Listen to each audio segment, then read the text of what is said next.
많이 경험해 보셨겠지만 어렵게 체중을 감량하더라도 체중이 더 많이 늘어나서 끝나는 경우가 대부분이거든요. 그렇다면 지방을 끄집어 쓰지 못하는 몸을 빠르게 지방을 끄집어 쓰는 몸으로 바꿔보자. 이 영상을 지금 보고 계시는 분들, 나 체중 빼야 되는데, 나 뱃살 빼야 되는데 오늘부터 시작하십시오. 한 달이면 충분합니다.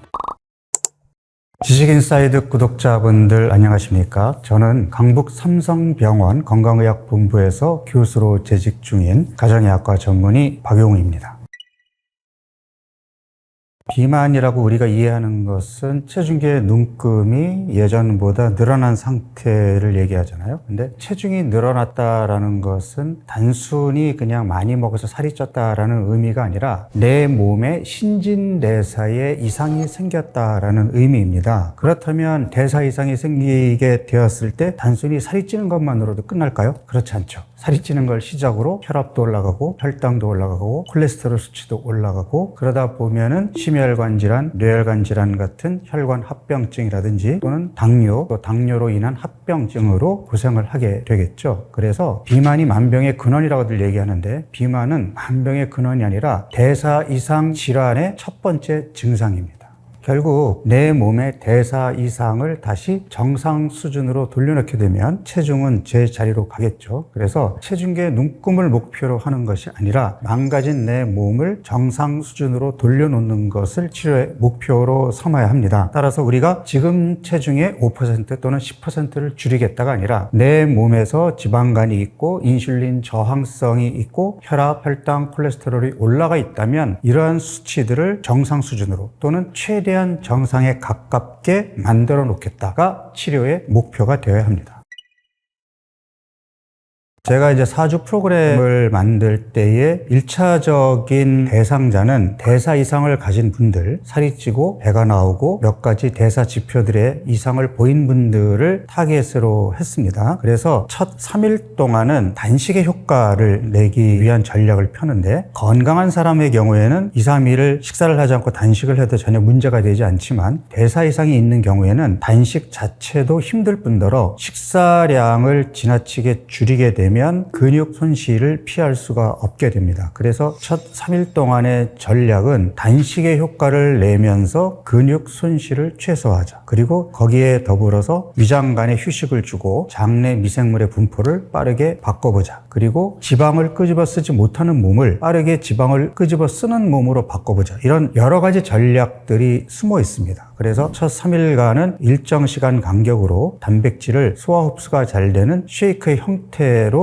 섭취하게 하는데요. 이렇게 할 경우에 근육 손실을 최소화할 수 있는 장점이 있고요. 또 음식으로 섭취하는 것이 아니기 때문에 위장관을 좀 휴식을 취하게 하는 효과, 장내 미생물의 개선 효과 기대할 수 있고, 간혹 첫 3일 동안의 단백질을 일반 음식으로 먹어도 되나요 하는 질문을 많이 받는데요. 일반 음식으로 단백질을 섭취해도 되지만 우리가 위장관을 쉬는 효과를 본다면 소화 흡수가 잘 되는 단백질 쉐이크의 형태로 드시는 것이 낫고, 아울러서 배고픈 신호가 나왔을 때 극복하는 방법으로 채소와 두부, 시큼한 플레인 요거트를 허용식품으로 두고 있는데, 이 역시 장내 환경을 개선하기 위한 목적이 숨어 있습니다. 4일차부터는 점심 식사로 일반식이 허용이 됩니다. 일반식은 밥의 형태로 먹게 되는데, 제한했던 탄수화물을 제한된 양으로 공급을 하기 위함인데요. 탄수화물을 지속적으로 제한하게 되면 우리 몸에 근육이 빠지는 것을 피할 수가 없기 때문에 근육 손실을 최소화하기 전략입니다. 이때도 마찬가지로 점심에 일반식이지만 채소와 단백질이 풍부한 식단을 꾸미셔야 되고, 아침과 오후 간식, 저녁에는 여전히 단백질 쉐이크 형태로 단백질을 공급해 주어서 근육 손실을 최소화해야 됩니다. 2주차로 넘어가면 저녁도 일반식으로 바뀌게 됩니다. 그래서 우리가 하루 4끼 식사 중에 2끼는 쉐이크의 형태로 단백질을 공급하고 나머지 2끼를 일반 음식을 통해서 섭취하게 되는데, 점심에는 밥의 형태로 탄수화물을 반드시 공급해 주어야 하고, 저녁에는 탄수화물을 제외한 채소와 단백질 위주의 식단을 꾸미게 됩니다. 간혹 3단계에도 단백질 쉐이크만 활용하면 안 될까요? 이런 질문을 받는데요. 가급적이면 음식을 통해서 충분히 포만감을 느끼게 해줌으로써 내 몸으로 하여금 포만감을 주는 호르몬이 빠르게 자기의 기능을 회복할 수 있게 해주는 것이 좋습니다. 그래서 점심과 저녁 일반 식사는 배가 부를 정도로 충분히 섭취해 주시는 것이 좋겠고요. 그 다음에 견과류와 콩이 허용이 되기 때문에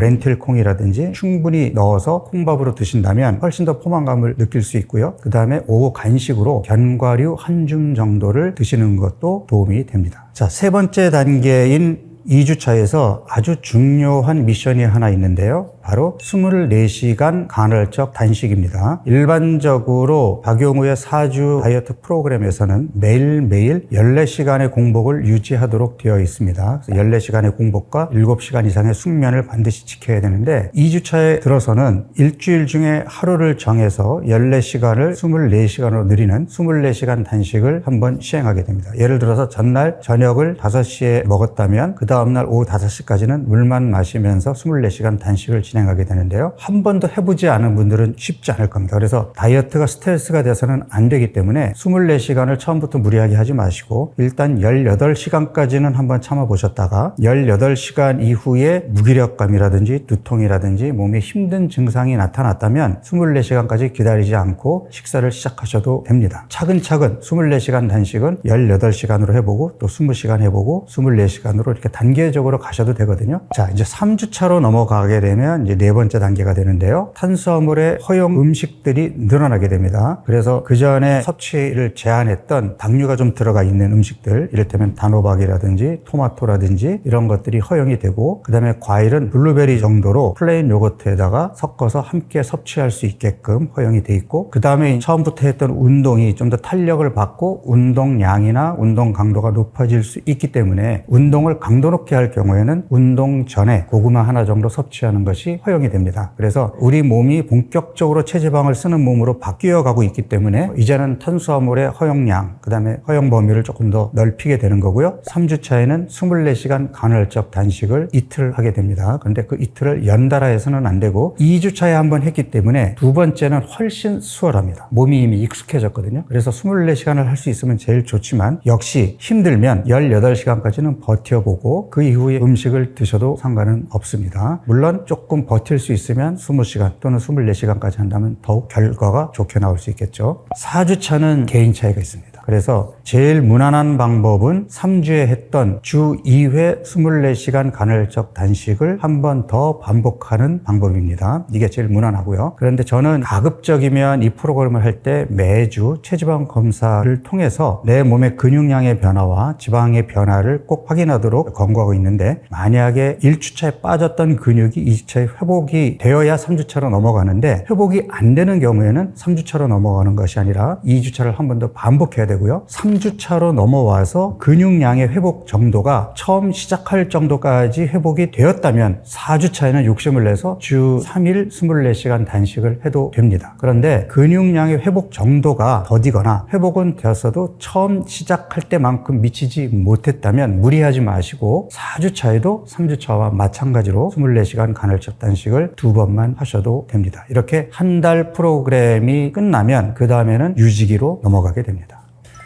건강한 몸을 평생 유지하겠다라는 전략이 쉬운 건 아니잖아요. 그래서 제가 권한 것은 적어도 한 달만 집중해서 내가 건강해져 보려고 노력한다면 그 한 달 동안만이라도 내 몸이 지금보다 훨씬 더 건강한 상태로 가기 때문에 지금보다는 건강한 몸에서 다시 출발할 수 있지 않을까, 이런 제안을 했거든요. 예를 들어서 1년 내내 일하지만 여름철에는 1주 또는 2주 동안 휴가를 가야 되잖아요. 그러면 건강에 좋지 않은 환경 속에서 살아야 되는 내 몸은 언제 휴가를 가게 될까요? 그런 의미에서 적어도 한 달 정도는 내 몸의 건강을 위해서 집중적으로 투자해 보는 것이 길게 봐서 평생 건강하게 살아야 된다는 생각보다는 건강한 삶을 유지하는 데 도움이 될 수 있지 않을까. 사실 제 욕심은 한 달로 끝나는 것이 아니라 최소 2달, 그리고 더 욕심이 생긴다면 3달까지 해볼 수 있으면 제일 좋습니다. 당연한 얘기겠지만 이러한 건강한 생활 습관을 오래 지속한다면 결과는 훨씬 더 좋지 않을까요? 그래서 한 달을 해봤더니 훨씬 몸도 가볍고 뱃살이 빠지고 몸에 근육이 붙는 게 신이 나서 저는 한 달 더 해보고 싶은데요. 당연히 더 하시면 좋죠. 그리고 3달까지는 저는 무리 없이 할 수 있을 거라고 생각을 합니다. 다만 우리가 철저하게 간헐적 단식을 하고 철저하게 운동하고 철저하게 숙면을 지키고 이렇게 생활하는 것이 쉽지 않다 보니까 2달을 넘어가면 또는 3달을 넘어가게 되면 몸이 지치기도 하고 그다음에 효과가 초기만큼 두드러지지 않습니다. 처음에는 체중이나 체지방이 잘 빠질 것처럼 빠지다가 2개월이 지나고 3개월이 지나게 되면 정체가 오거든요. 그거는 우리 몸이 기초대사량이 떨어지고 우리 몸의 적응 반응이 나타나면서 더 이상 체중과 체지방을 잃지 않겠다라는 변화가 생깁니다. 그래서 그런 경우에 무리하게 지속하기보다는 그럴 때는 유지기로 넘어가서 내 몸과 마음을 추스리는 기간을 갖는 거죠. 유지기라는 거는 뭐냐 하면 떨어진 기초대사량을 회복시키고 잘 챙겨 먹어서 근육량을 더 늘리는 걸 얘기하는 겁니다. 그래서 유지기에는 잘 챙겨 먹으면서 운동과 신체 활동량을 더 늘려야 되겠죠. 그래서 저는 유지기에는 다이어트 프로그램 중에는 체중계 눈금을 보지 말라고 얘기하지만 유지기엔 아침마다 체중계 눈금을 재고 어제보다 체중이 늘었으면 식사량을 줄이는 것이 아니라 신체 활동량을 더 늘릴 것을 권고합니다. 그리고 유지기에도 만약에 14시간 공복, 그게 힘들다면 12시간 공복을 매일매일 유지하고 또 일주일에 한 번 24시간 간헐적 단식을 꾸준하게 실천을 한다면 쉽게 예전 몸으로 돌아가지 않습니다. 제가 이 프로그램을 시작하기 전에 일단 약물 복용을 하는 주의사항을 말씀을 드리는데 혈압약의 경우에는 사실 체중을 줄이는 것만으로도 혈압이 떨어지긴 하지만 혈압의 원인이 여러 가지가 있기 때문에 살만 뺀다고 해서 혈압이 다 정상으로 돌아가는 건 아닙니다. 하지만 혈압이 떨어지긴 합니다. 그래서 이 프로그램을 하면서 매일매일 집에서 혈압을 체크해서 기록을 하시고 지속적으로 혈압이 떨어지는 상황이 계속된다면 처방하신 의사 선생님께 가서 약의 용량을 조절할 것을 권하고 있습니다. 그리고 콜레스테롤 약, 지방간 때문에 간장약을 드시는 경우에는 약을 끊고 하셔도 좋다라고 얘기를 합니다. 특히 콜레스테롤 같은 경우에는 약을 끊고 프로그램을 시행한 후에 다시 검사를 해서 콜레스테롤 수치가 약을 먹어야 될 정도로 다시 올라가지 않았다면 약을 끊은 상태에서 조금 더 해보면 더 결과가 개선되는 효과를 얻을 수 있거든요. 그리고 지방간의 경우도 마찬가지인데 한 달만 술과 과당을 끊어도 지방간이 두드러지게 개선이 되기 때문에 약을 복용하지 않아도 수치가 정상으로 떨어지는 경우를 저는 많이 봤습니다. 당뇨의 경우에는 좀 조심스러운데요. 초기 당뇨의 경우, 약의 가지수가 적은 경우에는 이 프로그램을 진행하는 중에 저혈당에 빠질 우려가 있기 때문에 약을 끊고 하시는 걸 권해드리고 만약에 당뇨가 조금 오래 이완이 되었고 당뇨약의 가지수가 많다면 처방하신 의사 선생님과 상의하신 후에 시행을 할지 말지를 결정하셔야 됩니다. 마지막으로 요산 수치가 높아서 통풍 예방약, 고요산 혈증 치료제를 복용하시는 분이라면 약을 드시면서 하시는 것이 훨씬 유리할 수 있어요. 왜냐하면 요산 수치를 낮추는 것이 이 프로그램을 끌고 가는 데 있어서 유리한 측면이 많기 때문입니다. 그리고 그 이외의 약물들, 갑상선 약물이라든지 다른 질병이 있어서 약을 복용하는 경우라면 약을 드시면서 하셔도 상관은 없고 이때 담당 선생님께 이러한 프로그램을 한다라는 말씀을 꼭 해주시는 것이 좋을 듯 싶습니다.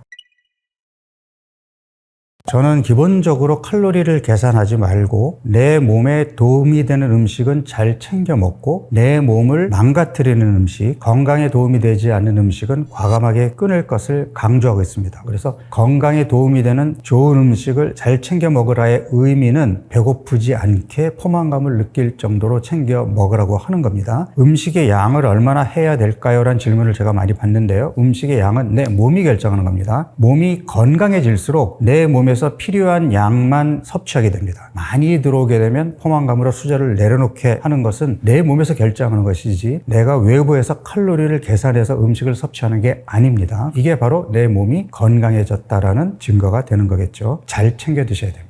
일반적으로 저탄수화물 식단이 좋으냐 저지방 식단이 좋으냐에 대해서는 지금도 이제 논쟁이 계속 이루어지고 있는데 현재까지 나와 있는 논문 결과들을 보면 일반적으로 저지방 다이어트보다는 저탄수화물 다이어트가 단기간에 체중 감량 효과는 더 큽니다. 그렇지만 두 방법 모두 지속적으로 실천할 수 없다라는 단점이 있고요. 결국은 좋은 탄수화물, 양질의 단백질, 좋은 지방을 골고루 잘 챙겨 먹는 건강 다이어트 다이어트가 건강한 몸을 지속적으로 건강하게 유지해주는 식단이거든요. 다만 내가 건강한 몸으로 가는 과정에서 저탄수화물식이라든지 저지방식을 활용해 볼 수는 있는데, 많은 연구 결과에서 보면은 저탄수화물 식이요법을 대상자들에게 권고했음에도 효과를 드라마틱하게 보는 사람이 있는가 하면 효과를 전혀 보지 못하는 사람들이 있었고, 저지방 다이어트를 처방했을 경우에도 효과가 드라마틱하게 있는 사람이 있는가 하면 효과를 보지 못하는 사람들이 있었습니다. 그래서 일반적으로 특정 다이어트가 모든 사람에게 똑같은 효과를 보인다라는 얘기는 할 수가 없어요. 내 몸에 맞는 방법은 따로 있는 겁니다. 따라서 여러 가지 다이어트 프로그램들 중에서 내가 실천 가능하고 실제로 시도해 보았을 때 효과를 볼 수 있었고 지속 가능한, 실천 가능한 그러한 방법을 택하는 것이 가장 현명하겠죠.